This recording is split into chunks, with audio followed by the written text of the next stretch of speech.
La carta del apóstol Pablo a los Romanos, capítulo 1.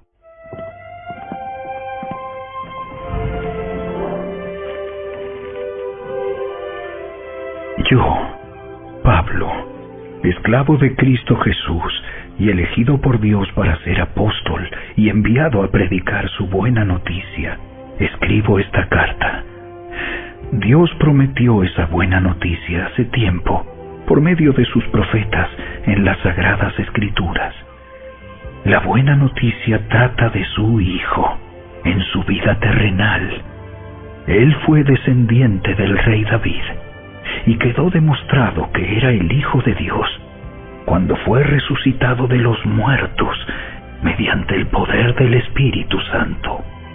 Él es Jesucristo, nuestro Señor. Por medio de Cristo, Dios nos ha dado a nosotros como apóstoles el privilegio y la autoridad de anunciar por todas partes a los gentiles lo que Dios ha hecho por ellos, a fin de que crean en Él y lo obedezcan, lo cual dará gloria a su nombre. Ustedes están incluidos entre los gentiles que fueron llamados a pertenecer a Jesucristo. Les escribo a todos ustedes, los amados de Dios que están en Roma y son llamados a ser su pueblo santo. Que Dios nuestro Padre y el Señor Jesucristo les den gracia y paz.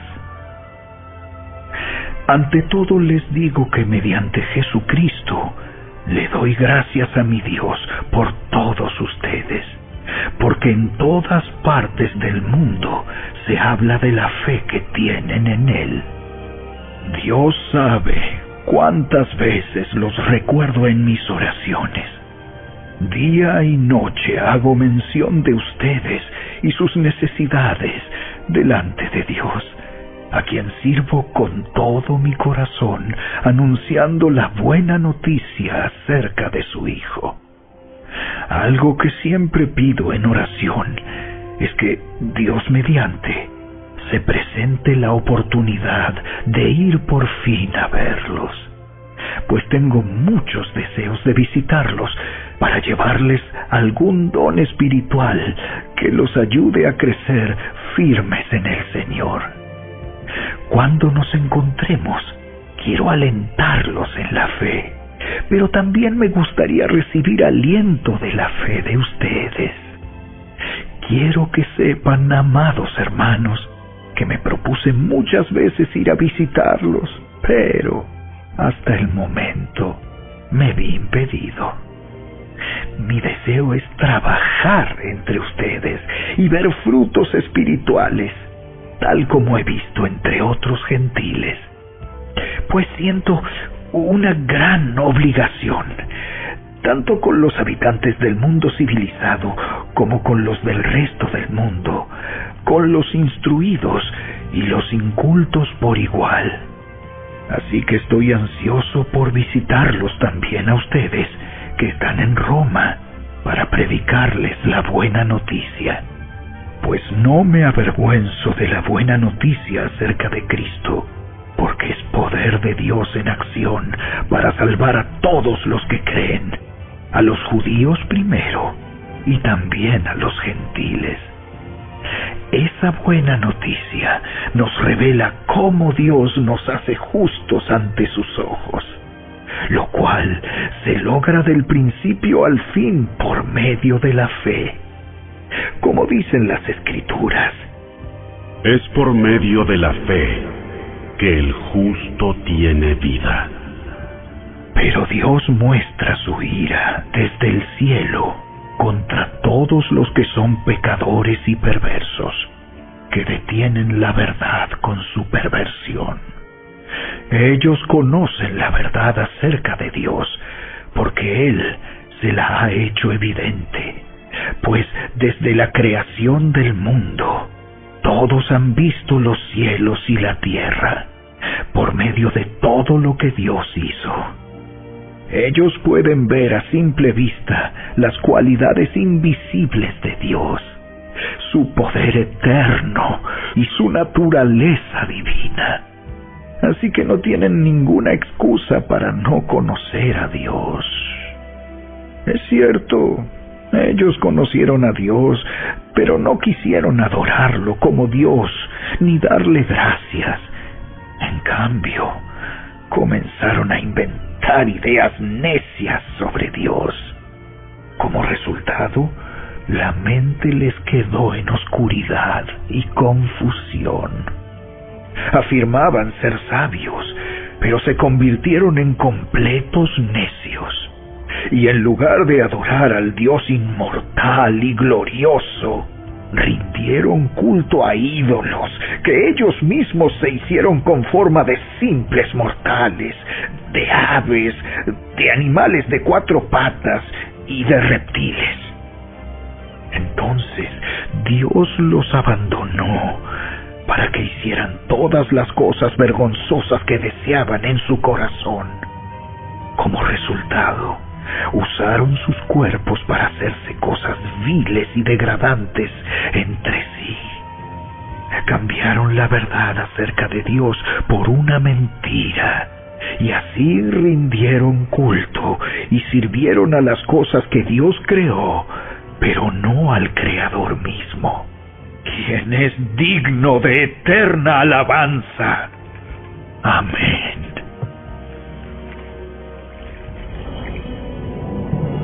Por esa razón, Dios los abandonó a sus pasiones vergonzosas.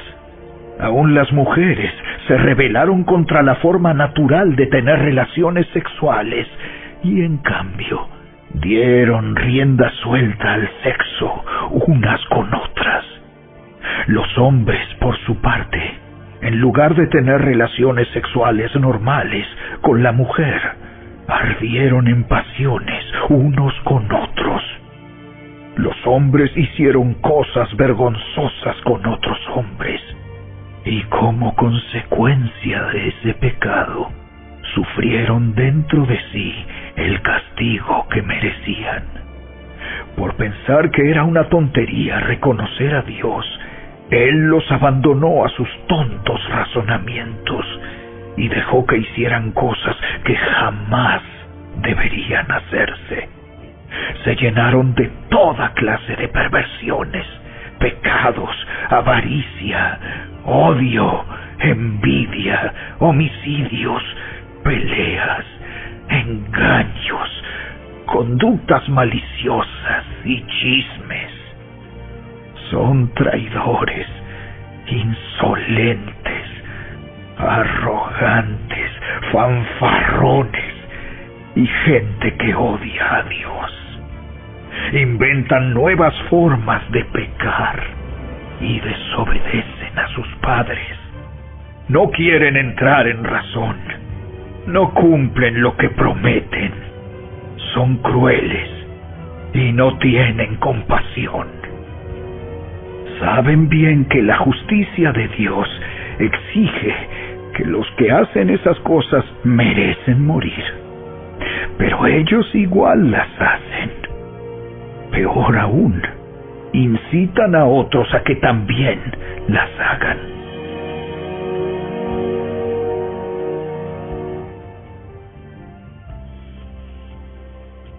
Capítulo 2. Tal vez crees que puedes condenar a tales individuos, pero tu maldad es igual que la de ellos, y no tienes ninguna excusa. Cuando dices que son perversos y merecen ser castigados, te condenas a ti mismo, porque tú, que juzgas a otros, también practicas las mismas cosas. Y sabemos que Dios, en su justicia, castigará a todos los que hacen tales cosas.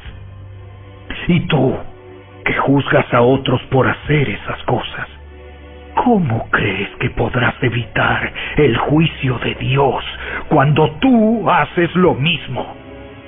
¿No te das cuenta de lo bondadoso, tolerante y paciente que es Dios contigo? ¿Acaso eso no significa nada para ti?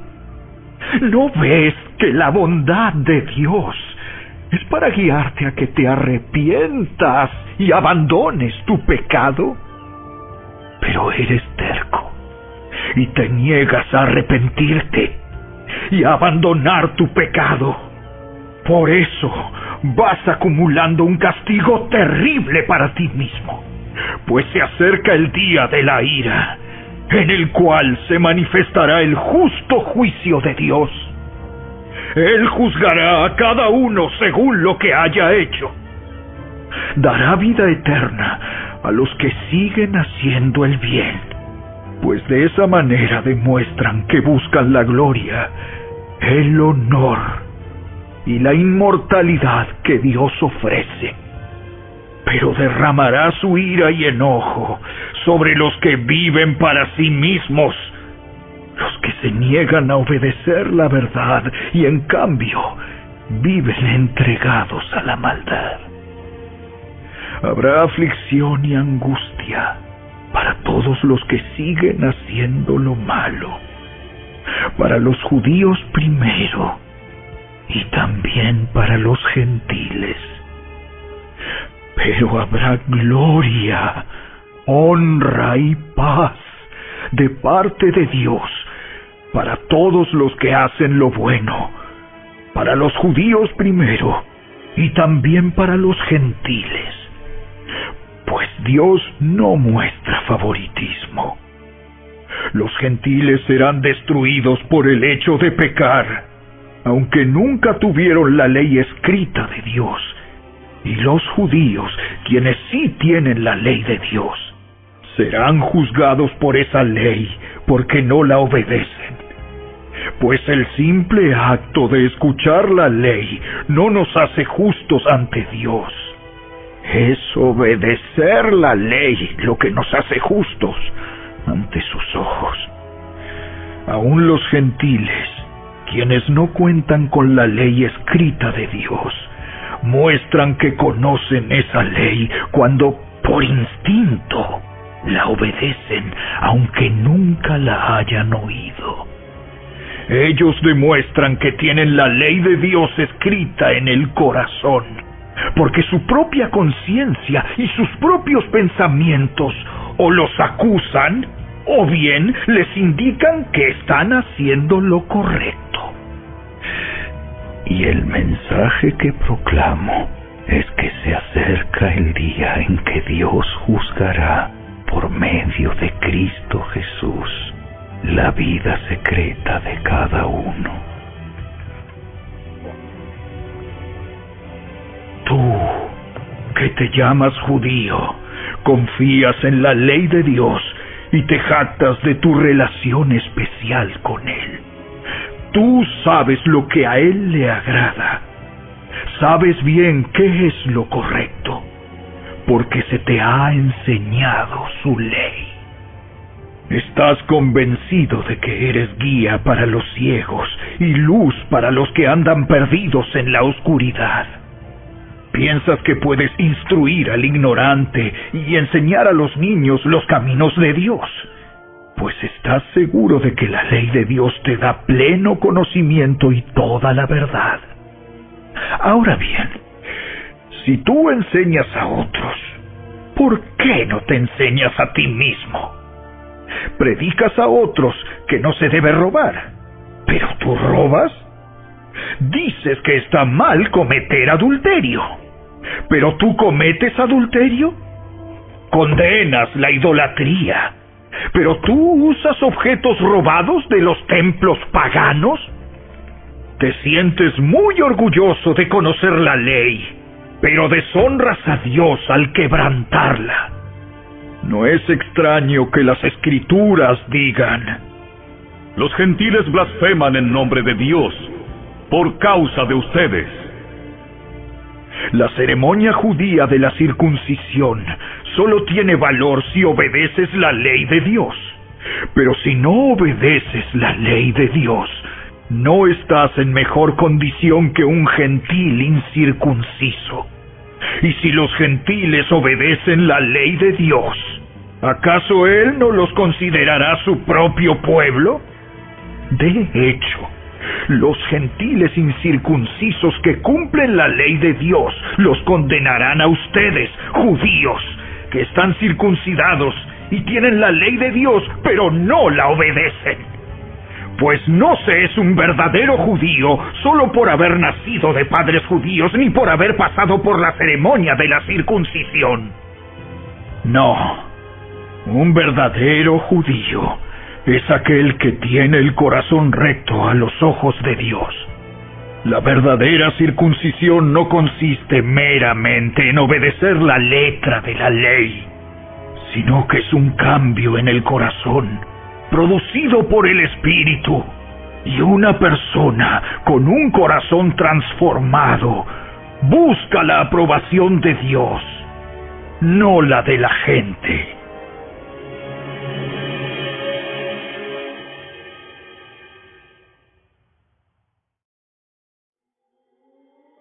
Capítulo 3.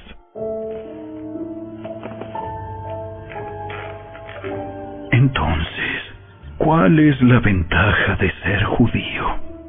¿Tiene algún valor la ceremonia de la circuncisión? Claro que sí.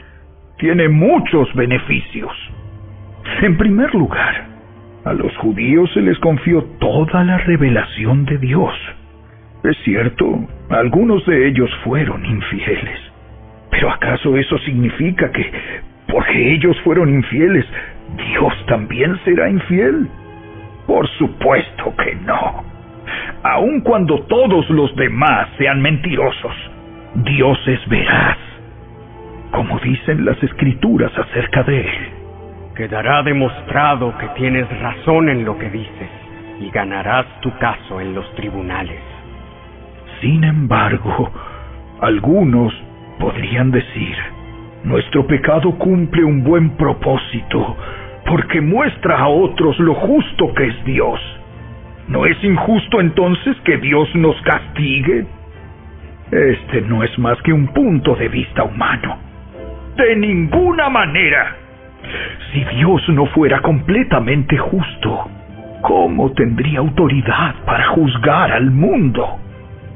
Sin embargo, alguien podría seguir argumentando, ¿por qué Dios me juzga como pecador si mi mentira realza su veracidad y le da más gloria a Él? Algunos incluso nos difaman asegurando que nosotros decimos, cuanto más pecamos, mejor. Los que dicen tales cosas merecen ser condenados. Ahora bien, ¿llegamos a la conclusión de que los judíos somos mejores que los demás? ¡Para nada! Tal como acabamos de demostrar, todos, sean judíos o gentiles, están bajo el poder del pecado. Como dicen las Escrituras, no hay ni un solo justo, ni siquiera uno. Nadie es realmente sabio. Nadie busca a Dios. Todos se desviaron. Todos se volvieron inútiles.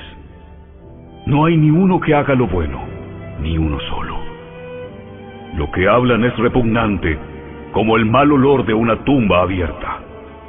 Su lengua está llena de mentiras. Veneno de serpientes gotea de sus labios. Su boca está llena de maldición y amargura. Se apresuran a matar. Siempre hay destrucción y sufrimiento en sus caminos. No saben dónde encontrar paz. No tienen temor de Dios en absoluto. Obviamente, la ley se aplica a quienes fue entregada, porque su propósito es evitar que la gente tenga excusas y demostrar que todo el mundo es culpable delante de Dios. Pues nadie llegará jamás a ser justo ante Dios por hacer lo que la ley manda. La ley sencillamente nos muestra lo pecadores que somos. Pero ahora, tal como se prometió tiempo atrás en los escritos de Moisés y de los profetas, Dios nos ha mostrado cómo podemos ser justos ante Él sin cumplir con las exigencias de la ley. Dios nos hace justos a sus ojos cuando ponemos nuestra fe en Jesucristo. Y eso es verdad para todo el que cree, sea quien fuere, pues todos hemos pecado. Nadie puede alcanzar la meta gloriosa establecida por Dios. Sin embargo, Dios nos declara justos, gratuita y bondadosamente, por medio de Cristo Jesús, quien nos liberó del castigo de nuestros pecados. Pues Dios ofreció a Jesús como el sacrificio por el pecado. Las personas son declaradas justas a los ojos de Dios cuando creen que Jesús sacrificó su vida al derramar su sangre. Ese sacrificio muestra que Dios actuó con justicia cuando se contuvo y no castigó a los que pecaron en el pasado, porque miraba hacia el futuro y de ese modo los incluiría en lo que llevaría a cabo en el tiempo presente. Dios hizo todo eso para demostrar su justicia, porque Él mismo es justo e imparcial y declara a los pecadores justos a sus ojos cuando ellos creen en Jesús. ¿Podemos entonces jactarnos de haber hecho algo para que Dios nos acepte?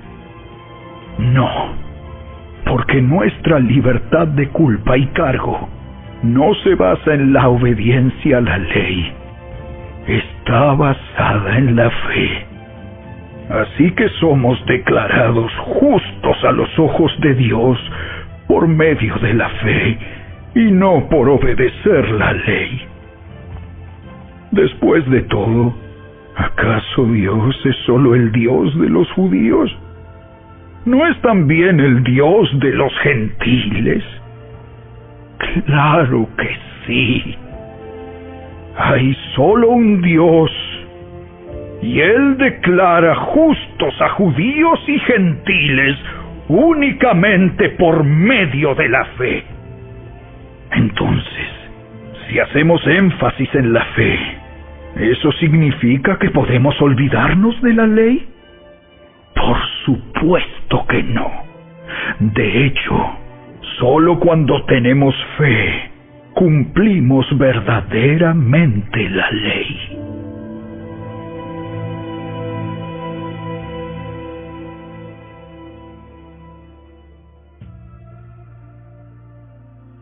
Capítulo 4. Humanamente hablando, Abraham fue el fundador de nuestra nación judía. ¿Qué descubrió él acerca de llegar a ser justo ante Dios? Que si sus buenas acciones le hubieran servido para que Dios lo aceptara, habría tenido de qué jactarse. Pero esa no era la forma de actuar de Dios, pues las Escrituras nos dicen: Abraham le creyó a Dios, y Dios lo consideró justo debido a su fe. Cuando la gente trabaja, el salario que recibe no es un regalo, sino algo que se ha ganado.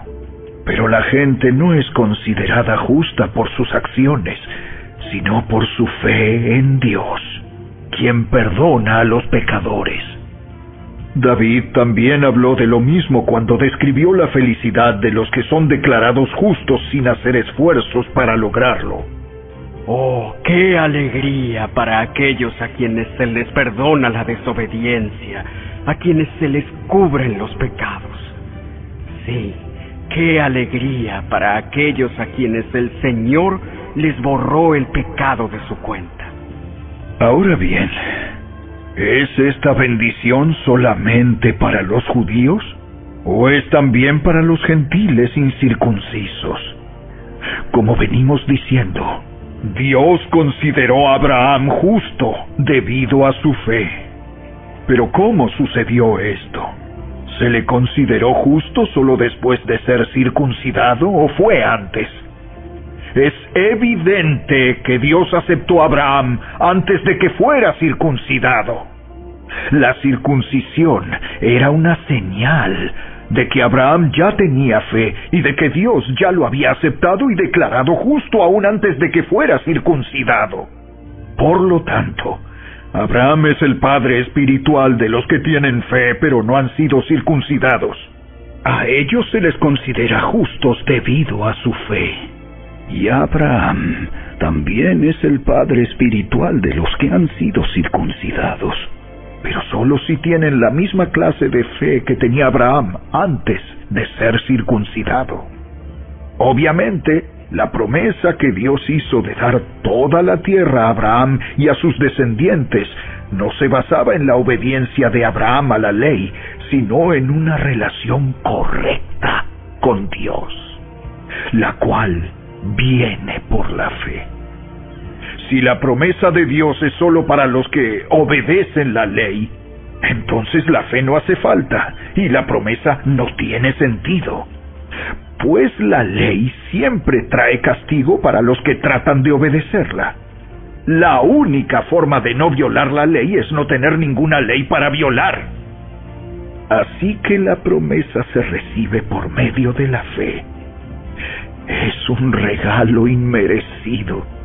Y vivamos o no de acuerdo con la ley de Moisés, todos estamos seguros de recibir esta promesa si tenemos una fe como la de Abraham, quien es el padre de todos los que creen. A eso se refieren las Escrituras cuando citan lo que Dios le dijo: Te hice padre de muchas naciones. Eso sucedió porque Abraham creyó en el Dios que da vida a los muertos y crea cosas nuevas de la nada.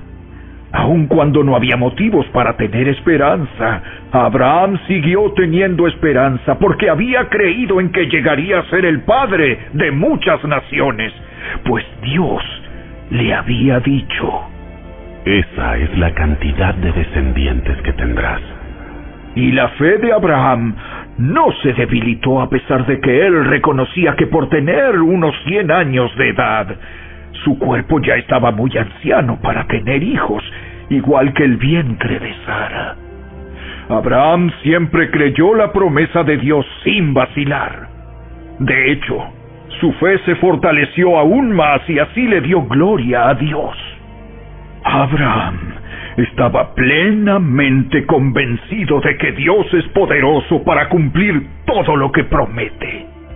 Y debido a su fe, Dios lo consideró justo. Y el hecho de que Dios lo considerara justo no fue solo para beneficio de Abraham, sino que quedó escrito también para nuestro beneficio, porque nos asegura que Dios nos considerará justos a nosotros también, si creemos en Él, quien levantó de los muertos a Jesús nuestro Señor. Él fue entregado a la muerte por causa de nuestros pecados y resucitado para hacernos justos a los ojos de Dios.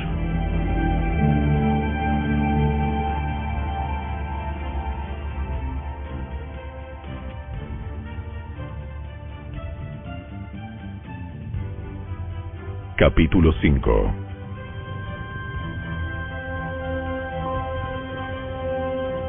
Por lo tanto, ya que fuimos declarados justos a los ojos de Dios por medio de la fe, tenemos paz con Dios gracias a lo que Jesucristo nuestro Señor hizo por nosotros. Debido a nuestra fe, Cristo nos hizo entrar en este lugar de privilegio inmerecido en el cual ahora permanecemos y esperamos con confianza y alegría participar de la gloria de Dios. También nos alegramos al enfrentar pruebas y dificultades, porque sabemos que nos ayudan a desarrollar resistencia, y la resistencia desarrolla firmeza de carácter, y el carácter fortalece nuestra esperanza segura de salvación. Y esa esperanza no acabará en desilusión, pues sabemos con cuánta ternura nos ama Dios, porque nos ha dado el Espíritu Santo para llenar nuestro corazón con su amor. Cuando éramos totalmente incapaces de salvarnos, Cristo vino en el momento preciso y murió por nosotros, pecadores. Ahora bien, casi nadie se ofrecería a morir por una persona honrada, aunque tal vez alguien podría estar dispuesto a dar su vida por una persona extraordinariamente buena. Pero Dios mostró el gran amor que nos tiene al enviar a Cristo a morir por nosotros cuando todavía éramos pecadores. Entonces, como se nos declaró justos a los ojos de Dios por la sangre de Cristo, con toda seguridad, Él nos salvará de la condenación de Dios. Pues, como nuestra amistad con Dios quedó restablecida por la muerte de su Hijo cuando todavía éramos sus enemigos, con toda seguridad seremos salvos por la vida de su Hijo. Así que ahora podemos alegrarnos por nuestra nueva y maravillosa relación con Dios, gracias a que nuestro Señor Jesucristo nos hizo amigos de Dios.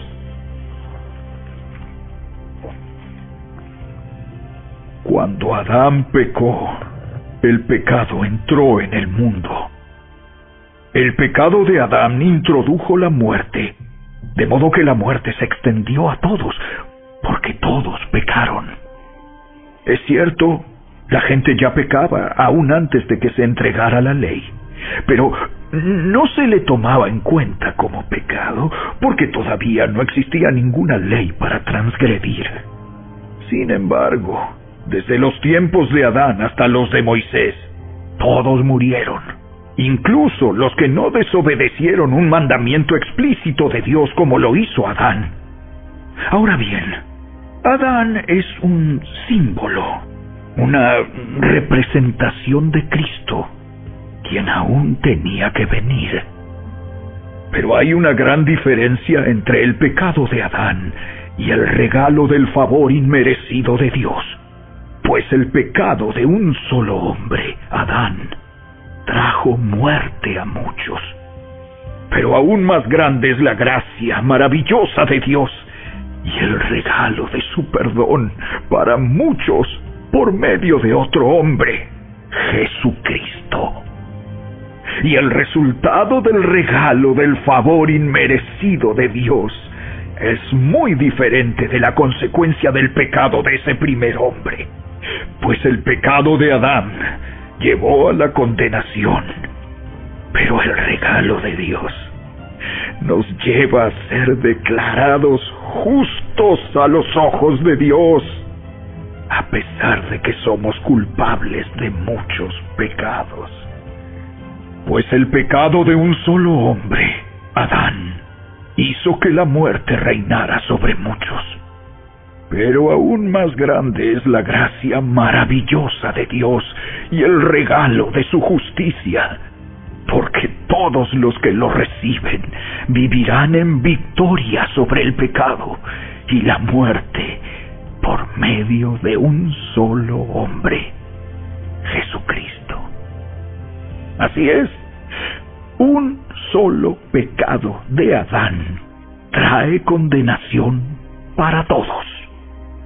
Pero un solo acto de justicia de Cristo trae una relación correcta con Dios y vida nueva para todos.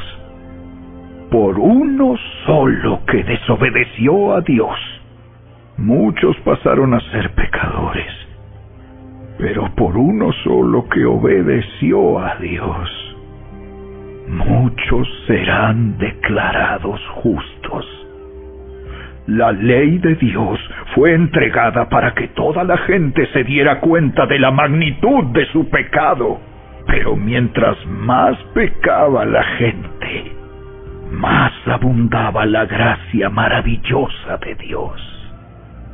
Entonces, así como el pecado reinó sobre todos y los llevó a la muerte, ahora reina en cambio la gracia maravillosa de Dios, la cual nos pone en la relación correcta con Él y nos da como resultado la vida eterna por medio de Jesucristo, nuestro Señor.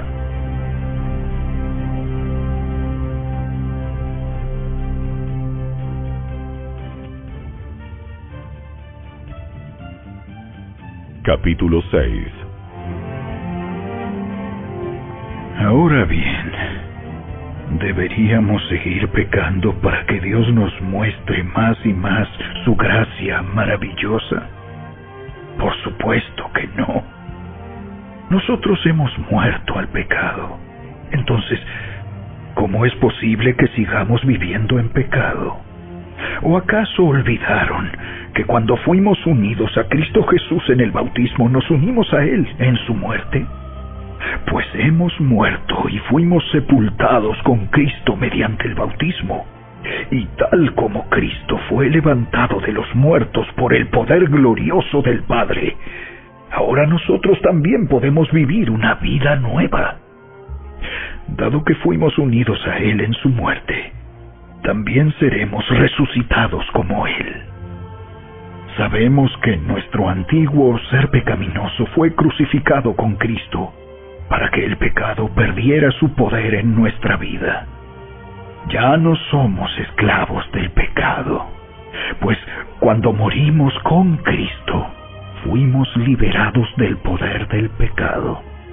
Y dado que morimos con Cristo, sabemos que también viviremos con Él. Estamos seguros de eso, porque Cristo fue levantado de los muertos y nunca más volverá a morir. La muerte ya no tiene ningún poder sobre Él. Cuando Él murió, murió una sola vez, a fin de quebrar el poder del pecado. Pero ahora que Él vive, vive para la gloria de Dios. Así también ustedes deberían considerarse muertos al poder del pecado y vivos para Dios por medio de Cristo Jesús. No permitan que el pecado controle la manera en que viven. No caigan ante los deseos pecaminosos. No dejen que ninguna parte de su cuerpo se convierta en un instrumento del mal para servir al pecado. En cambio, entréguense completamente a Dios, porque antes estaban muertos, pero ahora tienen una vida nueva. Así que usen todo su cuerpo como un instrumento para hacer lo que es correcto para la gloria de Dios. El pecado ya no es más su amo, porque ustedes ya no viven bajo las exigencias de la ley. En cambio, viven en la libertad de la gracia de Dios. Ahora bien, ¿eso significa que podemos seguir pecando porque la gracia de Dios nos ha liberado de la ley? Claro que no. ¿No se dan cuenta de que uno se convierte en esclavo de todo lo que decide obedecer? Uno puede ser esclavo del pecado, lo cual lleva a la muerte, o puede decidir obedecer a Dios, lo cual lleva a una vida recta. Antes ustedes eran esclavos del pecado, pero gracias a Dios, ahora obedecen de todo corazón la enseñanza que les hemos dado. Ahora son libres de la esclavitud del pecado y se han hecho esclavos de la vida recta. Uso la ilustración de la esclavitud para ayudarlos a entender todo esto, porque la naturaleza humana de ustedes es débil. En el pasado se dejaron esclavizar por la impureza y el desenfreno, lo cual los hundió aún más en el pecado. Ahora deben entregarse como esclavos a la vida recta para llegar a ser santos. Cuando eran esclavos del pecado, estaban libres de la obligación de hacer lo correcto. ¿Y cuál fue la consecuencia? Que ahora están avergonzados de las cosas que solían hacer, cosas que terminan en la condenación eterna. Pero ahora quedaron libres del poder del pecado y se han hecho esclavos de Dios. Ahora hacen las cosas que llevan a la santidad y que dan como resultado la vida eterna. Pues la paga que deja el pecado es la muerte, pero el regalo que Dios da es la vida eterna por medio de Cristo Jesús, nuestro Señor.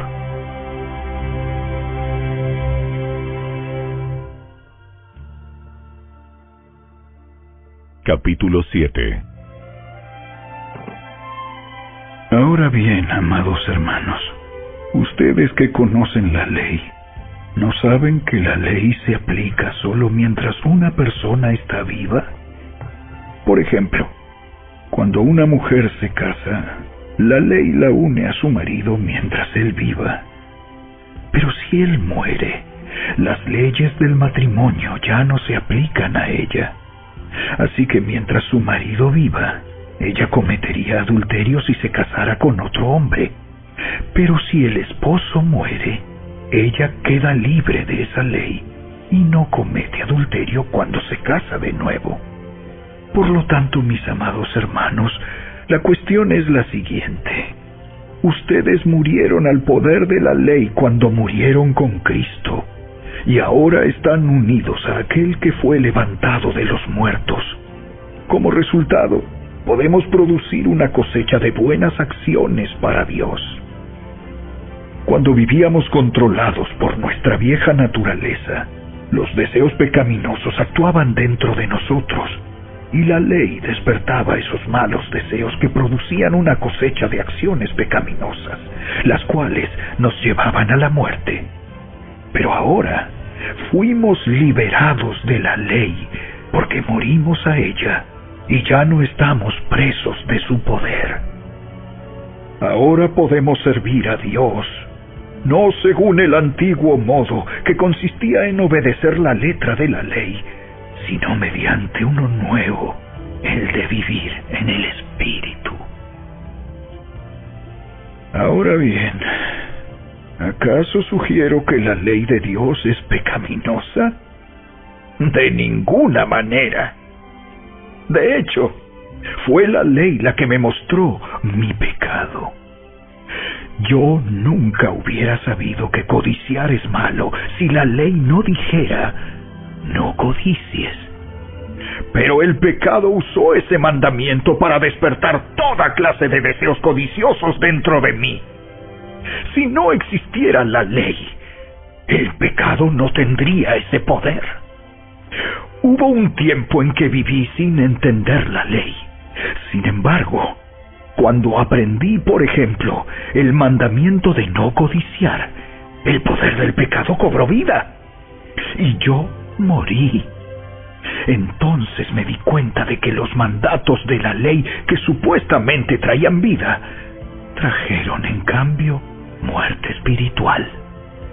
El pecado se aprovechó de esos mandatos y me engañó.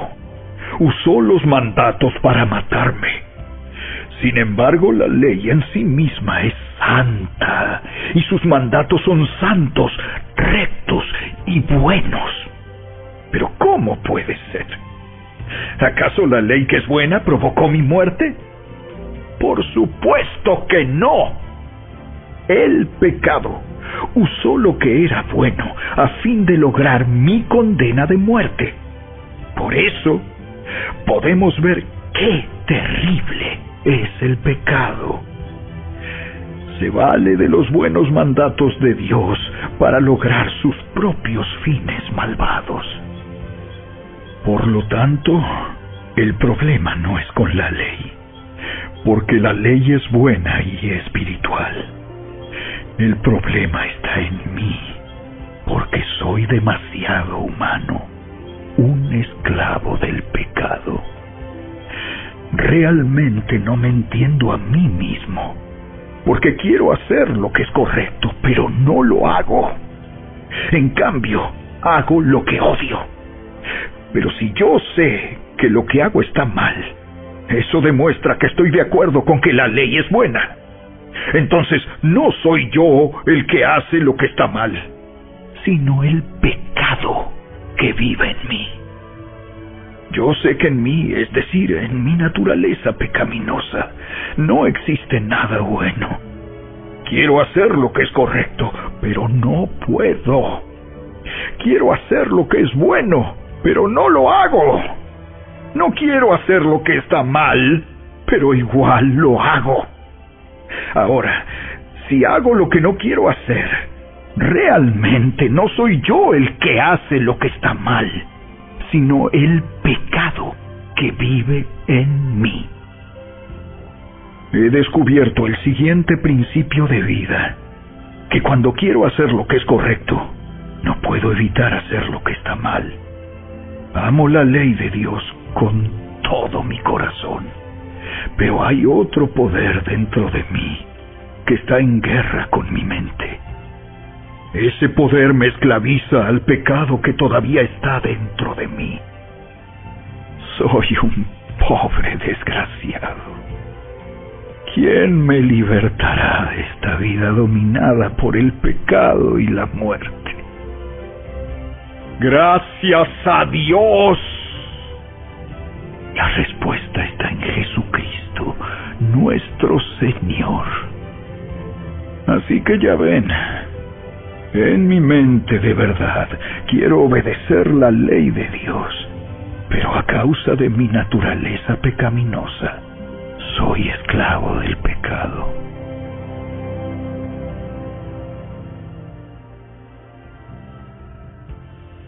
Capítulo 8. Por lo tanto, ya no hay condenación para los que pertenecen a Cristo Jesús. Y porque ustedes pertenecen a Él, el poder del Espíritu que da vida los ha libertado del poder del pecado que lleva a la muerte. La ley de Moisés no podía salvarnos, porque nuestra naturaleza pecaminosa es débil. Así que Dios hizo lo que la ley no podía hacer. Él envió a su propio Hijo en un cuerpo como el que nosotros los pecadores tenemos. Y en ese cuerpo, mediante la entrega de su Hijo como sacrificio por nuestros pecados, Dios declaró el fin del dominio que el pecado tenía sobre nosotros. Lo hizo para que se cumpliera totalmente la exigencia justa de la ley a favor de nosotros, que ya no seguimos a nuestra naturaleza pecaminosa, sino que seguimos al Espíritu. Los que están dominados por la naturaleza pecaminosa piensan en cosas pecaminosas, pero los que son controlados por el Espíritu Santo piensan en las cosas que agradan al Espíritu. Por lo tanto, permitir que la naturaleza pecaminosa les controle la mente lleva a la muerte. Pero permitir que el Espíritu les controle la mente lleva a la vida y a la paz. Pues la naturaleza pecaminosa es enemiga de Dios siempre. Nunca obedeció las leyes de Dios y jamás lo hará. Por eso, los que todavía viven bajo el dominio de la naturaleza pecaminosa nunca pueden agradar a Dios. Pero ustedes no están dominados por su naturaleza pecaminosa, son controlados por el Espíritu si el Espíritu de Dios vive en ustedes. Y recuerden que los que no tienen al Espíritu de Cristo en ellos, de ninguna manera pertenecen a Él. Y Cristo vive en ustedes. Entonces, aunque el cuerpo morirá por causa del pecado, el Espíritu les da vida, porque ustedes ya fueron declarados justos a los ojos de Dios. El Espíritu de Dios, quien levantó a Jesús de los muertos, vive en ustedes. Y así como Dios levantó a Cristo Jesús de los muertos, Él dará vida a sus cuerpos mortales mediante el mismo Espíritu, quien vive en ustedes. Por lo tanto, amados hermanos, no están obligados a hacer lo que su naturaleza pecaminosa los incita a hacer, pues si viven obedeciéndola, morirán. Pero si mediante el poder del Espíritu hacen morir las acciones de la naturaleza pecaminosa, vivirán. Pues todos los que son guiados por el Espíritu de Dios son hijos de Dios. Y ustedes no han recibido un espíritu que los esclavice al miedo. En cambio, recibieron el Espíritu de Dios cuando Él los adoptó como sus propios hijos. Ahora lo llamamos Abba, Padre, pues su Espíritu se une a nuestro espíritu para confirmar que somos hijos de Dios. Así que como somos sus hijos, también somos sus herederos. De hecho, somos herederos junto con Cristo de la gloria de Dios. Pero si vamos a participar de su gloria, también debemos participar de su sufrimiento. Sin embargo, lo que ahora sufrimos no es nada comparado con la gloria que Él nos revelará más adelante, pues toda la creación espera con anhelo el día futuro en que Dios revelará quiénes son verdaderamente sus hijos. Contra su propia voluntad, toda la creación quedó sujeta a la maldición de Dios. Sin embargo, con gran esperanza, la creación espera el día en que será liberada de la muerte y la descomposición, y se unirá a la gloria de los hijos de Dios. Pues sabemos que hasta el día de hoy, toda la creación gime de angustia, como si tuviera dolores de parto. Y los creyentes también gemimos, aunque tenemos al Espíritu Santo en nosotros como una muestra anticipada de la gloria futura, porque anhelamos que nuestro cuerpo sea liberado del pecado y el sufrimiento. Nosotros también deseamos con una esperanza ferviente que llegue el día en que Dios nos dé todos nuestros derechos como sus hijos adoptivos, incluido el nuevo cuerpo que nos prometió. Recibimos esa esperanza cuando fuimos salvos. Si uno ya tiene algo, no necesita esperarlo. Pero si deseamos algo que todavía no tenemos, debemos esperar con paciencia y confianza. Además, el Espíritu Santo nos ayuda en nuestra debilidad. Por ejemplo, nosotros no sabemos qué quiere Dios que le pidamos en oración, pero el Espíritu Santo ora por nosotros con gemidos que no pueden expresarse con palabras. Y el Padre, quien conoce cada corazón, sabe lo que el Espíritu dice, porque el Espíritu intercede por nosotros, los creyentes, en armonía con la voluntad de Dios. Y sabemos que Dios hace que todas las cosas cooperen para el bien de quienes lo aman y son llamados según el propósito que Él tiene para ellos. Pues Dios conoció a los suyos de antemano y los eligió para que llegaran a ser como su Hijo, a fin de que su Hijo fuera el hijo mayor de muchos hermanos. Después de haberlos elegido, Dios los llamó para que se acercaran a Él, y una vez que los llamó, los puso en la relación correcta con Él. Y luego de ponerlos en la relación correcta con Él, les dio su gloria. ¿Qué podemos decir acerca de cosas tan maravillosas como estas? Si Dios está a favor de nosotros, ¿quién podrá ponerse en nuestra contra? Si Dios no se guardó ni a su propio Hijo, sino que lo entregó por todos nosotros, ¿no nos dará también todo lo demás? ¿Quién se atreve a acusarnos a nosotros, a quienes Dios ha elegido para sí? Nadie, porque Dios mismo nos puso en la relación correcta con Él. Entonces, ¿quién nos condenará? Nadie, porque Cristo Jesús murió por nosotros y resucitó por nosotros, y está sentado en el lugar de honor a la derecha de Dios e intercede por nosotros. ¿Acaso hay algo que pueda separarnos del amor de Cristo? ¿Será que Él ya no nos ama si tenemos problemas o aflicciones, si somos perseguidos o pasamos hambre, o estamos en la miseria o en peligro o bajo amenaza de muerte? Como dicen las Escrituras, por tu causa nos matan cada día, nos tratan como a ovejas en el matadero. Claro que no. A pesar de todas estas cosas, nuestra victoria es absoluta por medio de Cristo, quien nos amó.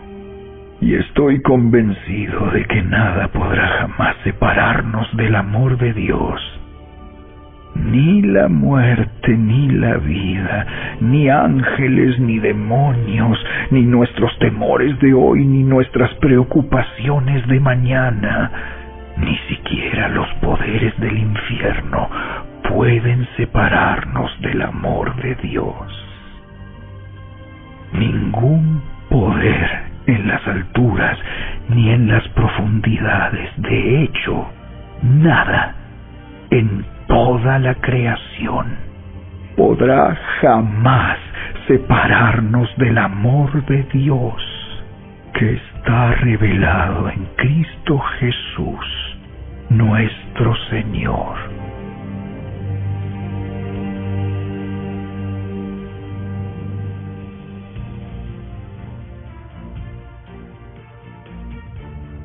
Capítulo 9. Con Cristo de testigo, hablo con toda veracidad. Mi conciencia y el Espíritu Santo lo confirman. Tengo el corazón lleno de amarga tristeza e infinito dolor por mi pueblo, mis hermanos judíos. Yo estaría dispuesto a vivir bajo maldición para siempre, separado de Cristo, si eso pudiera salvarlos. Ellos son el pueblo de Israel, elegidos para ser los hijos adoptivos de Dios.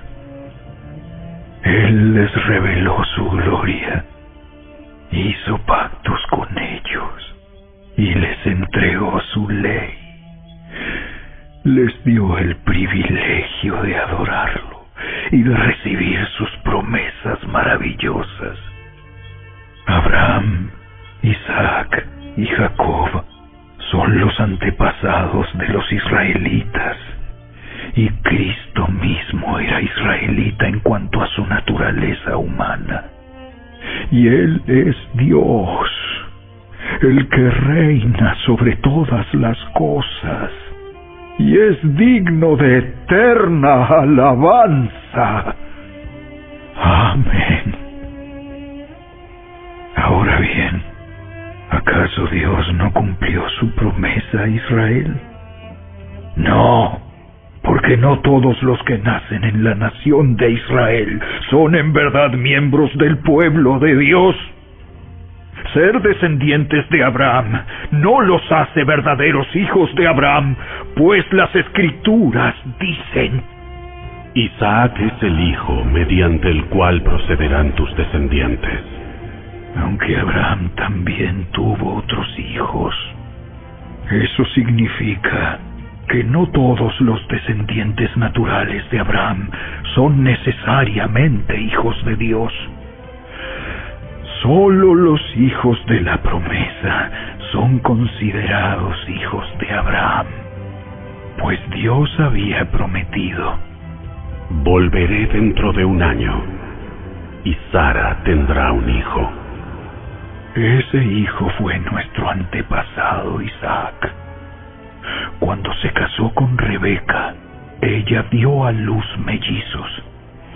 Sin embargo, antes de que nacieran, antes de que pudieran hacer algo bueno o malo, ella recibió un mensaje de Dios. Este mensaje demuestra que Dios elige a la gente según sus propósitos. Él llama a las personas, pero no según las buenas o malas acciones que haya hecho. Se le dijo: Tu hijo mayor servirá a tu hijo menor. Como dicen las Escrituras: Tendré misericordia de quien yo quiera, y mostraré compasión con quien yo quiera. ¿Estamos diciendo entonces que Dios fue injusto? Por supuesto que no, pues Dios le dijo a Moisés: Amé a Jacob, pero rechacé a Esaú. Por lo tanto, es Dios quien decide tener misericordia. No depende de nuestro deseo ni de nuestro esfuerzo, pues las Escrituras cuentan que Dios le dijo al faraón: Te he designado con el propósito específico de exhibir mi poder en ti y dar a conocer mi fama por toda la tierra. Así que, como ven, Dios decide tener misericordia de algunos y también decide endurecer el corazón de otros para que se nieguen a escuchar. Ahora bien, ustedes podrían decir: ¿por qué Dios culpa a las personas por no responder? ¿Acaso no hicieron sencillamente lo que Él les exige que hagan? No, no digan eso. ¿Quién eres tú, simple ser humano, para discutir con Dios? ¿Acaso el objeto creado puede preguntarle a su creador: ¿por qué me has hecho así? Cuando un alfarero hace vasijas de barro, ¿no tiene derecho a usar del mismo trozo de barro para hacer una vasija de adorno y otra para arrojar basura? De la misma manera, aunque Dios tiene el derecho de mostrar su enojo y su poder, Él es muy paciente con aquellos que son objeto de su enojo, los que están destinados para destrucción. Lo hace para que las riquezas de su gloria brillen con mucha más intensidad sobre aquellos a quienes les tiene misericordia, los que preparó de antemano para gloria. Y nosotros estamos entre los que Él eligió, ya sea del grupo de los judíos o de los gentiles. Con respecto a los gentiles, Dios dice en la profecía de Oseas: A los que no eran mi pueblo, ahora los llamaré mi pueblo. Llamaré a los que antes no amaba. Y también dice: En el lugar donde se les dijo: ustedes no son mi pueblo, allí serán llamados hijos del Dios viviente. Con respecto a Israel, el profeta Isaías clamó: Aunque los hijos de Israel son tan numerosos como la arena a la orilla del mar, solo un remanente se salvará, pues el Señor ejecutará su sentencia sobre la tierra, sin demora y de manera terminante. Y lo mismo dijo Isaías en otro lugar: Si el Señor de los ejércitos celestiales no hubiera perdonado la vida a unos cuantos de nuestros hijos, habríamos sido exterminados como Sodoma y destruidos como Gomorra. ¿Qué significa todo esto? Aunque los gentiles no trataban de seguir las normas de Dios, fueron declarados justos a los ojos de Dios. Y eso sucedió por medio de la fe. Pero los hijos de Israel, que se esforzaron tanto en cumplir la ley para llegar a ser justos ante Dios, nunca lo lograron. ¿Por qué no? Porque trataban de hacerse justos ante Dios por cumplir la ley en lugar de confiar en Él. Tropezaron con la gran piedra en su camino. Dios se lo advirtió en las Escrituras cuando dijo: Pongo en Jerusalén una piedra que hace tropezar a muchos, una roca que los hace caer. Pero todo el que confíe en Él jamás será avergonzado.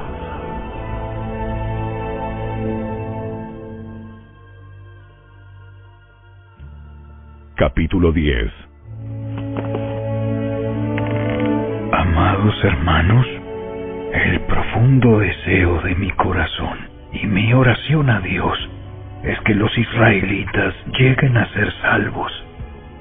Yo sé que ellos tienen un gran entusiasmo por Dios, pero es un fervor mal encausado, pues no entienden la forma en que Dios hace justas a las personas ante Él. Se niegan a aceptar el modo de Dios y en cambio se aferran a su propio modo de hacerse justos ante Él tratando de cumplir la ley.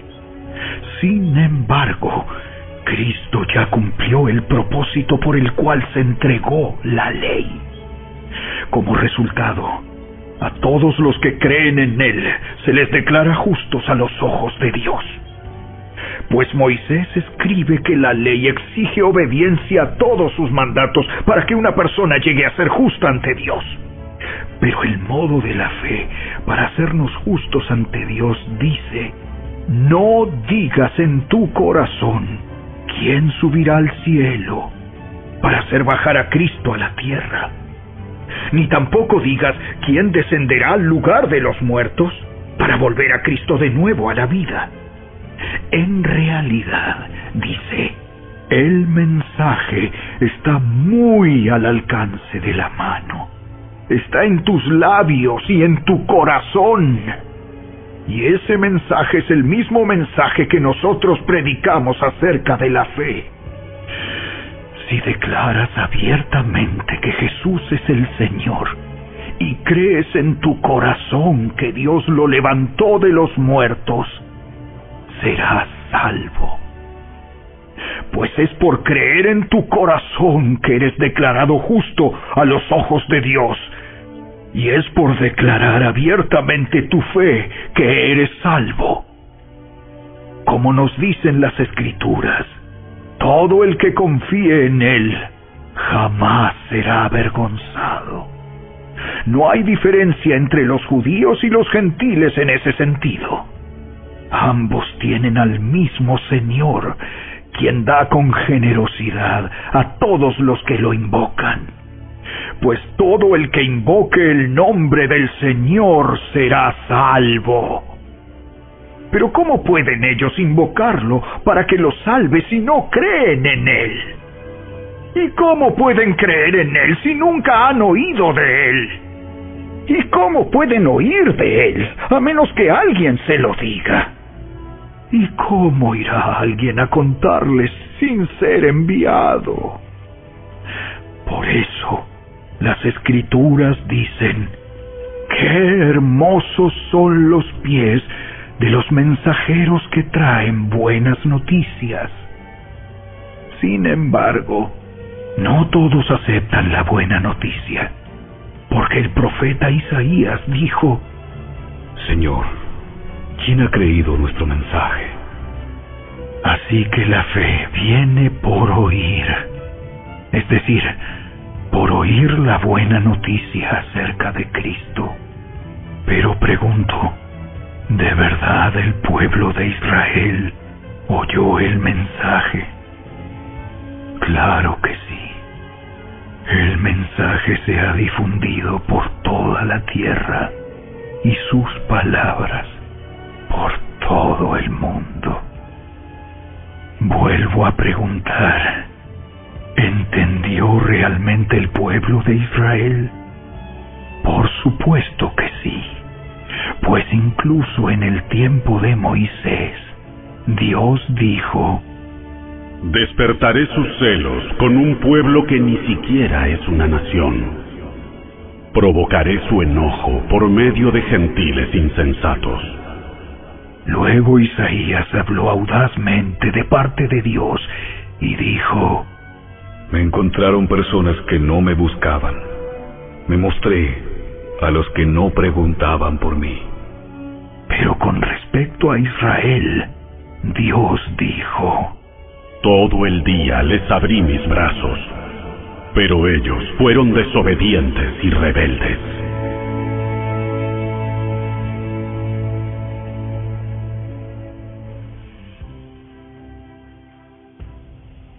Capítulo 11.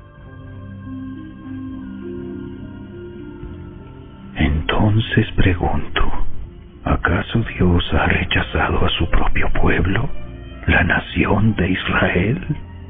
Por supuesto que no. Yo mismo soy israelita, descendiente de Abraham y miembro de la tribu de Benjamín. No, Dios no ha rechazado a su propio pueblo, al cual eligió desde el principio. ¿Se dan cuenta de lo que dicen las Escrituras sobre el tema? El profeta Elías se quejó del pueblo de Israel ante Dios y dijo: Señor, han matado a tus profetas y derribaron tus altares. Yo soy el único que queda con vida, y ahora me buscan para matarme a mí también. ¿Y recuerdan la respuesta de Dios? Él dijo: no, tengo a 7,000 más que nunca se han inclinado ante Baal. Lo mismo sucede hoy, porque unos cuantos del pueblo de Israel han permanecido fieles por la gracia de Dios, es decir, por su bondad inmerecida al elegirlos.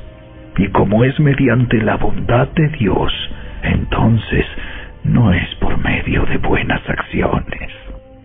Pues en ese caso, la gracia de Dios no sería lo que realmente es: gratuita e inmerecida. Así que la situación es la siguiente. La mayoría del pueblo de Israel no ha encontrado el favor de Dios que tanto busca. Unos cuantos sí lo han encontrado, los que Dios ha elegido, pero el corazón de los demás fue endurecido. Como dicen las Escrituras, Dios los hizo caer en un sueño profundo. Hasta el día de hoy les ha cerrado los ojos para que no vean y les ha tapado los oídos para que no oigan. También David dijo: que su mesa de abundancia se convierta en una trampa, en un engaño que los lleve a pensar que todo está bien, que sus bendiciones los hagan tropezar y que reciban su merecido, que sus ojos queden ciegos para que no puedan ver y que la espalda se les encorve para siempre. ¿Acaso el pueblo de Dios tropezó y cayó sin posibilidad de recuperarse? De ninguna manera. El pueblo fue desobediente. Por eso Dios puso la salvación al alcance de los gentiles. Sin embargo, Él quería que su propio pueblo sintiera celos y la reclamara para sí. Ahora bien, si los gentiles fueron enriquecidos porque los israelitas rechazaron la oferta de salvación de Dios, imagínense cuánto más grande será la bendición para el mundo cuando ellos por fin la acepten. menciono todo lo anterior, especialmente para ustedes, los gentiles. Dios me designó apóstol a los gentiles. Pongo énfasis en esto, porque, de alguna manera, quiero hacer que los hijos de Israel sientan celos de lo que tienen ustedes los gentiles, y entonces yo pueda salvar a algunos de ellos.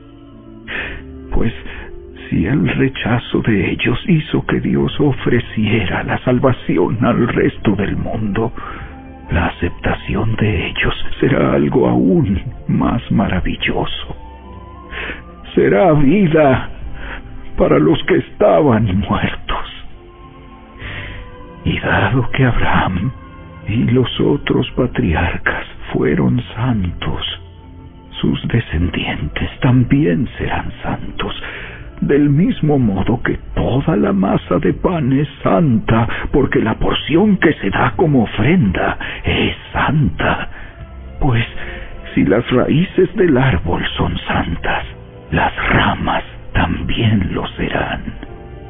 Algunas ramas del árbol de Abraham, algunos del pueblo de Israel, han sido arrancadas, y ustedes, los gentiles, que eran ramas de un olivo silvestre, fueron injertados.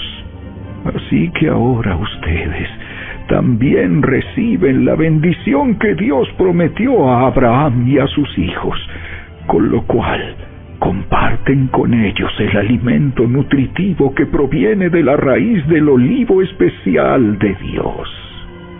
Así que no se jacten de haber sido injertados para reemplazar a las ramas que fueron arrancadas.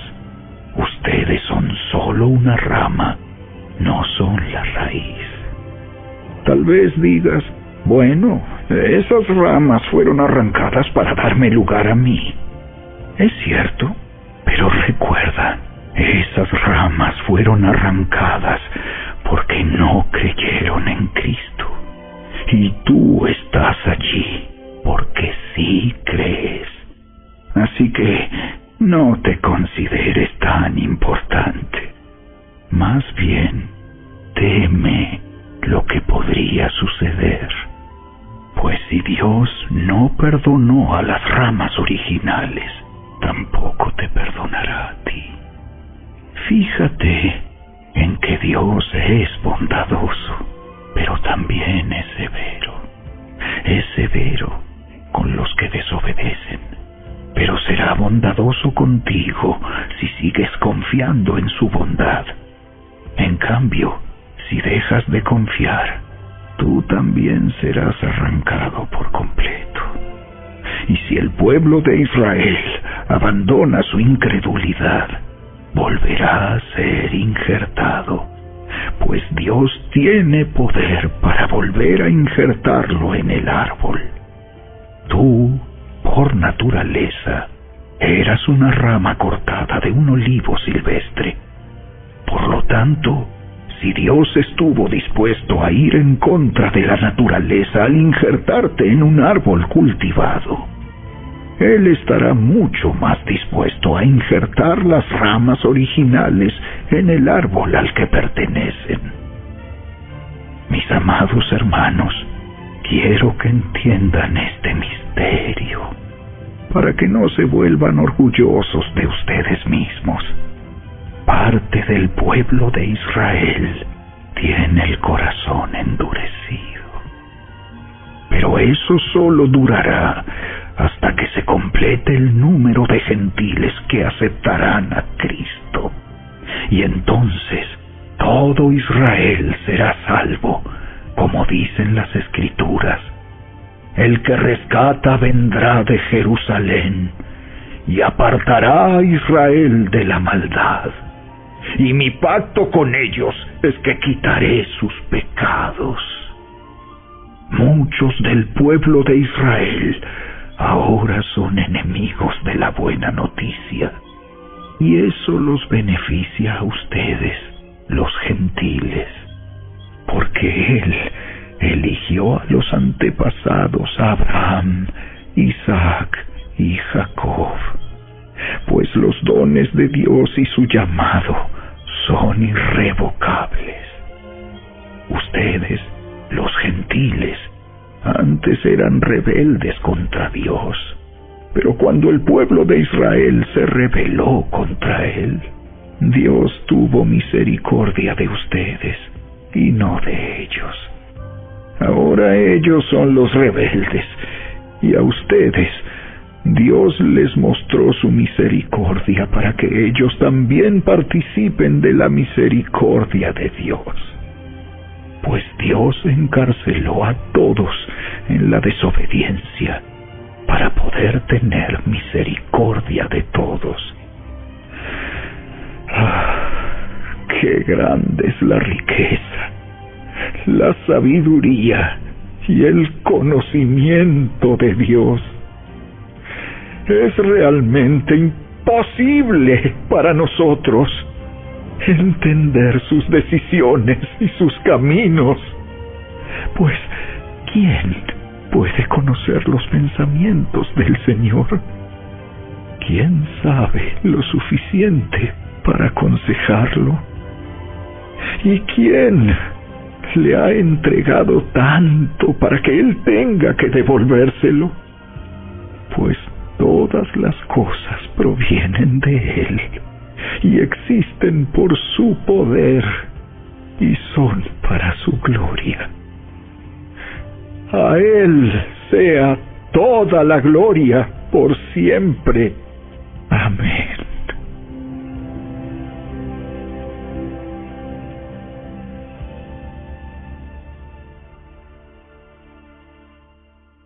Capítulo 12. Por lo tanto, amados hermanos, les ruego que entreguen su cuerpo a Dios por todo lo que Él ha hecho a favor de ustedes, que sea un sacrificio vivo y santo, la clase de sacrificio que a Él le agrada. Esa es la verdadera forma de adorarlo. No imiten las conductas ni las costumbres de este mundo. Más bien dejen que Dios los transforme en personas nuevas al cambiarles la manera de pensar. Entonces aprenderán a conocer la voluntad de Dios para ustedes, la cual es buena, agradable y perfecta. Basado en el privilegio y la autoridad que Dios me ha dado, le advierto a cada uno de ustedes lo siguiente: ninguno se crea mejor de lo que realmente es. Sean realistas al evaluarse a ustedes mismos.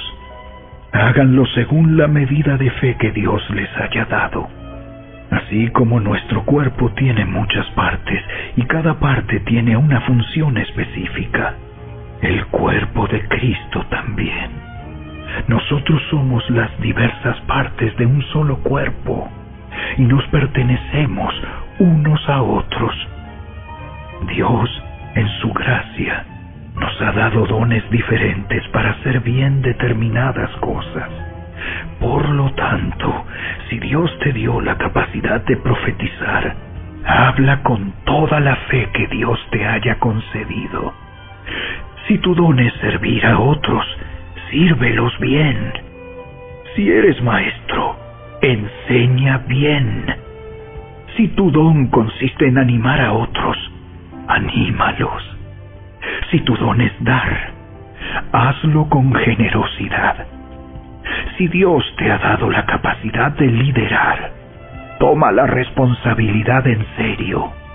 Y si tienes el don de mostrar bondad a otros, hazlo con gusto. No finjan amar a los demás. Ámenlos de verdad. Aborrezcan lo malo.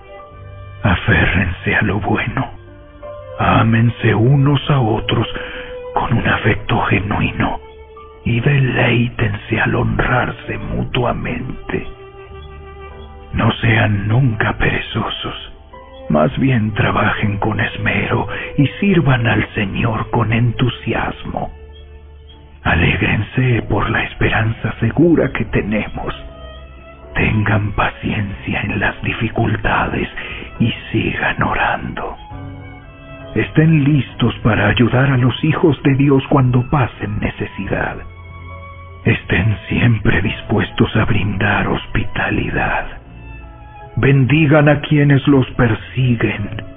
No los maldigan, sino pídanle a Dios en oración que los bendiga. Alégrense con los que están alegres y lloren con los que lloran. Vivan en armonía unos con otros. No sean tan orgullosos como para no disfrutar de la compañía de la gente común. Y no piensen que lo saben todo. Nunca devuelvan a nadie mal por mal. Compórtense de tal manera que todo el mundo vea que ustedes son personas honradas. Hagan todo lo posible por vivir en paz con todos. Queridos amigos, nunca tomen venganza. Dejen que se encargue la justa ira de Dios, pues dicen las Escrituras: yo tomaré venganza.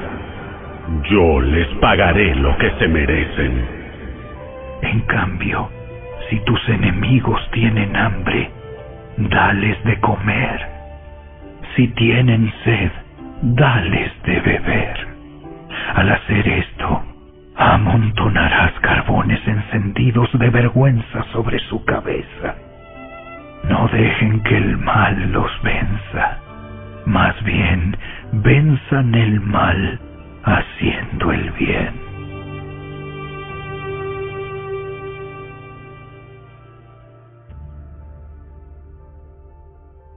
Capítulo 13.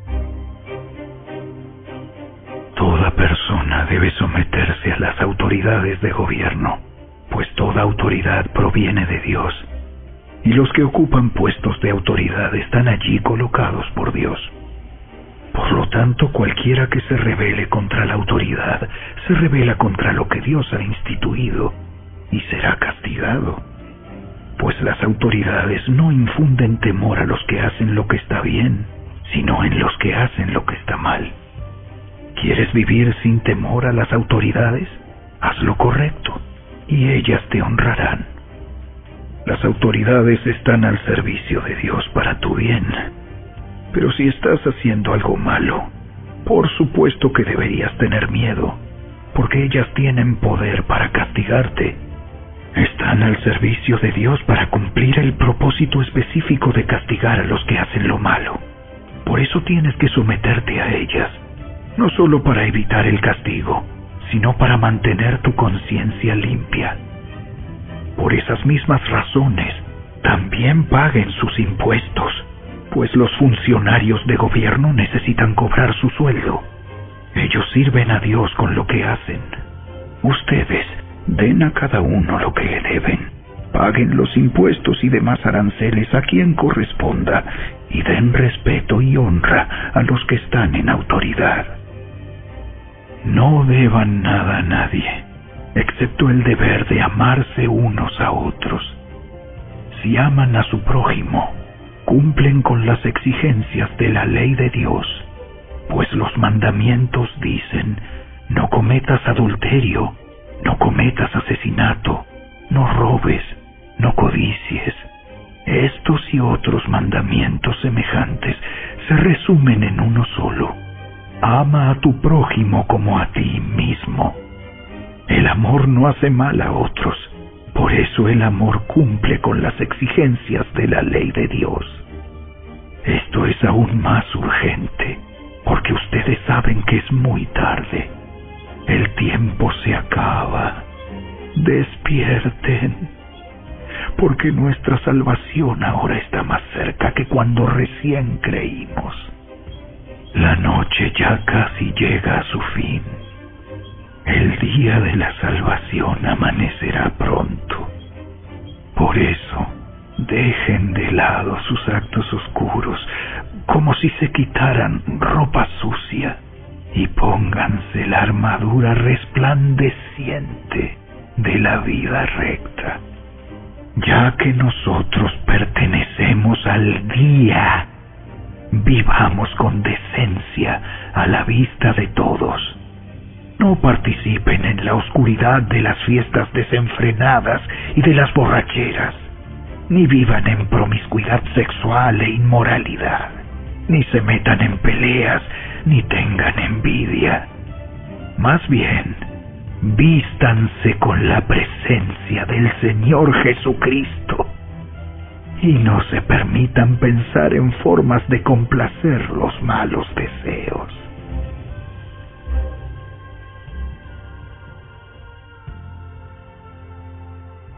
Capítulo 14. Acepten a los creyentes que son débiles en la fe y no discutan acerca de lo que ellos consideran bueno o malo. Por ejemplo, un creyente piensa que está bien comer de todo, pero otro creyente, con una conciencia sensible, come solo verduras. Los que se sienten libres para comer de todo no deben menospreciar a los que no sienten la misma libertad. Y los que no comen determinados alimentos no deben juzgar a los que sí los comen, porque a esos hermanos Dios los ha aceptado. ¿Quién eres tú para juzgar a los sirvientes de otro? Su amo dirá si quedan en pie o caen, y con la ayuda del Señor quedarán en pie y recibirán la aprobación de Él. Del mismo modo, algunos piensan que un día es más sagrado que otro, mientras que otros creen que todos los días son iguales. Cada uno debería estar plenamente convencido de que el día que elija es aceptable. Los que adoran al Señor un día en particular lo hacen para honrarlo a Él. Los que comen toda clase de alimentos lo hacen para honrar al Señor, ya que le dan gracias a Dios antes de comer. Y los que se niegan a comer ciertos alimentos también quieren agradar al Señor y le dan gracias a Dios. Pues no vivimos para nosotros mismos, ni morimos para nosotros mismos. Si vivimos, es para honrar al Señor. Y si morimos, es para honrar al Señor. Entonces, tanto si vivimos como si morimos, pertenecemos al Señor. Cristo murió y resucitó con este propósito: ser Señor de los vivos y de los muertos. ¿Por qué entonces juzgas a otro creyente? ¿Por qué menosprecias a otro creyente? Recuerda que todos estaremos delante del tribunal de Dios, pues dicen las Escrituras: tan cierto como que yo vivo, toda rodilla se doblará ante mí, y toda lengua declarará lealtad a Dios. Es cierto, cada uno de nosotros tendrá que responder por sí mismo ante Dios. Así que dejemos de juzgarnos unos a otros. Por el contrario, propónganse vivir de tal manera que no causen tropiezo ni caída a otro creyente. Yo sé y estoy convencido por la autoridad del Señor Jesús que ningún alimento en sí mismo está mal. Pero si alguien piensa que está mal comerlo, entonces para esa persona está mal. Si otro creyente se angustia por lo que tú comes, entonces no actúas con amor si lo comes. No permitas que lo que tú comes destruya a alguien por quien Cristo murió. Entonces no serás criticado por hacer algo que tú crees que es bueno. Pues el reino de Dios no se trata de lo que comemos o bebemos, sino de llevar una vida de bondad, paz y alegría en el Espíritu Santo. Si tú sirves a Cristo con esa actitud, agradarás a Dios y también tendrás la aprobación de los demás. Por lo tanto, procuremos que haya armonía en la iglesia y tratemos de edificarnos unos a otros. No destruyas la obra de Dios a causa de lo que comes. Recuerda que todos los alimentos están permitidos. Lo malo es comer algo que haga tropezar a otro. Es mejor no comer carne ni beber vino, ni hacer ninguna otra cosa que pudiera causar que otro creyente tropiece. Tal vez crees que no hay nada malo en lo que haces, pero manténlo entre tú y Dios. Benditos son los que no se sienten culpables por hacer algo que han decidido que es correcto. Pero si tienes dudas acerca de si debes o no comer algo en particular, entonces es pecado comerlo, pues no eres fiel a tus convicciones. Si haces algo que crees que está mal, pecas.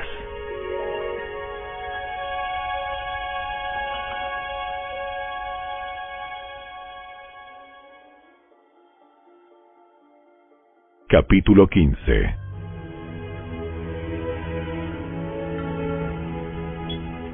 Los que somos fuertes debemos tener consideración de los que son sensibles a este tipo de cosas. No debemos agradarnos solamente a nosotros mismos. Deberíamos ayudar a otros a hacer lo que es correcto y edificarlos en el Señor, pues ni siquiera Cristo vivió para agradarse a sí mismo. Como dicen las Escrituras, los insultos de aquellos que te insultan, oh Dios, han caído sobre mí. Tales cosas se escribieron hace tiempo en las Escrituras para que nos sirvan de enseñanza, y las Escrituras nos dan esperanza y ánimo mientras esperamos con paciencia hasta que se cumplan las promesas de Dios. Que Dios, quien da esa paciencia y ese ánimo, los ayude a vivir en plena armonía unos con otros, como corresponde a los seguidores de Cristo Jesús. Entonces, todos ustedes podrán unirse en una sola voz para dar alabanza y gloria a Dios, el Padre de nuestro Señor Jesucristo. Por lo tanto, acéptense unos a otros, tal como Cristo los aceptó a ustedes, para que Dios reciba la gloria. Recuerden que Cristo vino a servir a los judíos para demostrar que Dios es fiel a las promesas que les hizo a los antepasados de ellos. También vino para que los gentiles le dieran la gloria a Dios por la misericordia que Él tuvo con ellos. A eso se refería el salmista cuando escribió: Por eso te alabaré entre los gentiles, cantaré alabanzas a tu nombre. Y en otro lugar está escrito: Alégrense con su pueblo, oh gentiles. Y además: alaben al Señor todos ustedes los gentiles, todos los pueblos de la tierra, alábenlo. Y en otro lugar, Isaías dijo: El heredero del trono de David vendrá y reinará sobre los gentiles. Ellos pondrán su esperanza en él. Le pido a Dios, fuente de esperanza, que los llene completamente de alegría y paz, porque confían en Él. Entonces rebosarán de una esperanza segura mediante el poder del Espíritu Santo. Mis amados hermanos, estoy plenamente convencido de que ustedes están llenos de bondad. Conocen estas cosas tan bien que pueden enseñárselas unos a otros.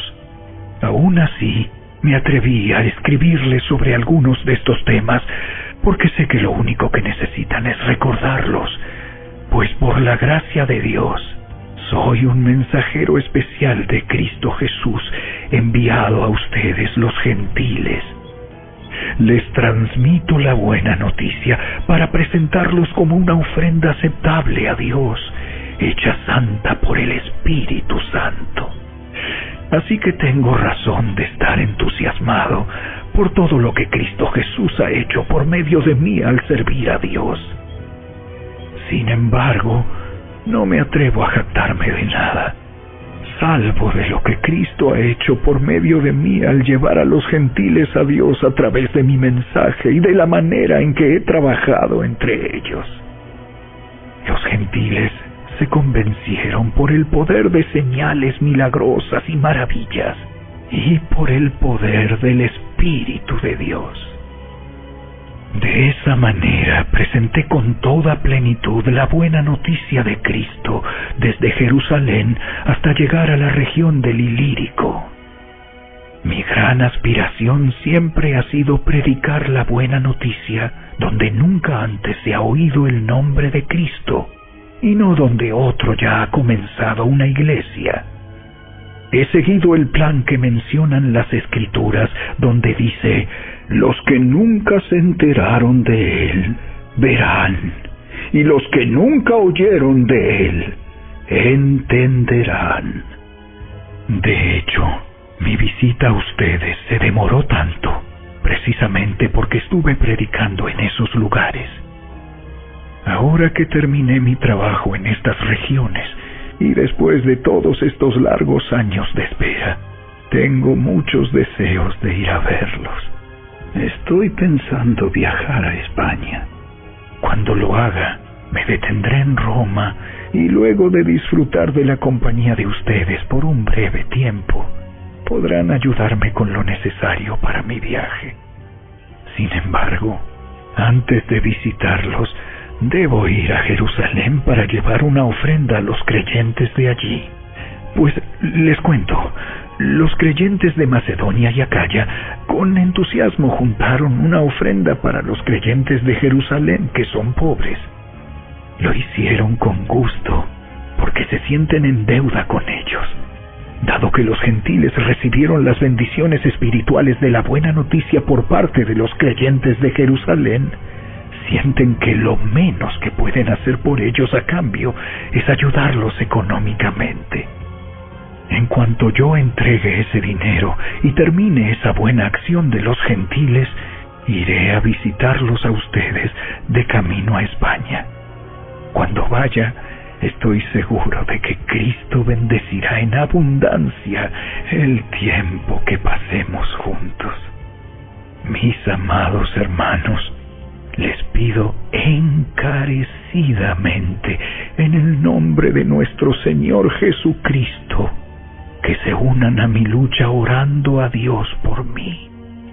Háganlo por el amor que me tienen, ese amor que el Espíritu Santo les ha dado. Pídanle que me libre de los que están en Judea, que se niegan a obedecer a Dios. Pídanle también que los creyentes de allí estén dispuestos a aceptar la ofrenda que llevo a Jerusalén. Entonces, por la voluntad de Dios, podré ir a verlos con un corazón alegre y nos alentaremos unos a otros. Y que Dios, quien nos da su paz, esté con todos ustedes. Amén.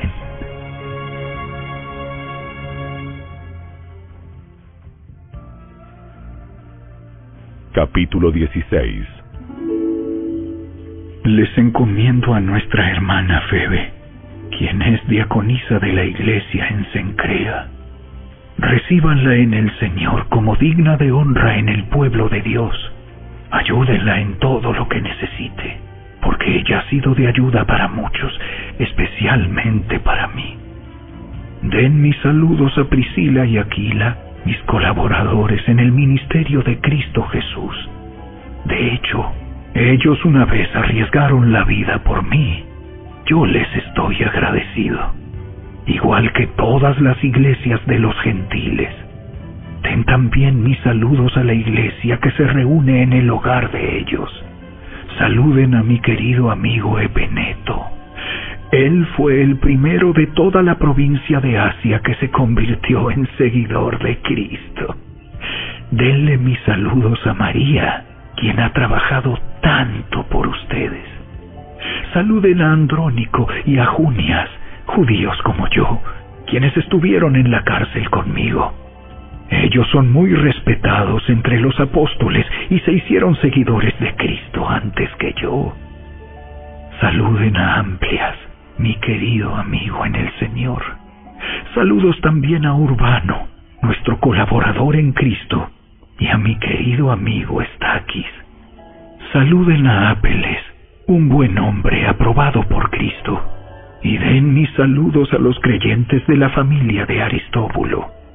Saluden a Herodión, judío como yo. Saluden a los de la familia de Narciso, que son del Señor. Den mis saludos a Trifena y Trifosa, obreras del Señor, y a la amada Pérsida, quien ha trabajado tanto para el Señor. Saluden a Rufo, a quien el Señor eligió para hacer lo suyo, y también a su querida madre, quien ha sido como una madre para mí. Den mis saludos a Asíncrito, Flegonte, Hermas, Patrobas, Hermes y a los hermanos que se reúnen con ellos. Saluden también a Filólogo, Julia, Nereo y su hermana, y a Olimpas y a todos los creyentes que se reúnen con ellos. Salúdense unos a otros con un beso santo. Todas las iglesias de Cristo les envían saludos. Y ahora, mis amados hermanos, les pido algo más. Tengan cuidado con los que causan divisiones y trastornan la fe de los creyentes al enseñar cosas que van en contra de lo que a ustedes se les enseñaron. Manténganse lejos de ellos. Tales personas no sirven a Cristo nuestro Señor. Sirven a sus propios intereses. Con palabras suaves y halagos engañan a la gente inocente. Pero todos saben que ustedes son obedientes al Señor. Eso me llena de alegría. Quiero que sean sabios para hacer lo que está bien y sigan siendo inocentes en cuanto a toda clase de mal. El Dios de paz pronto aplastará a Satanás bajo los pies de ustedes. Que la gracia de nuestro Señor Jesús sea con ustedes.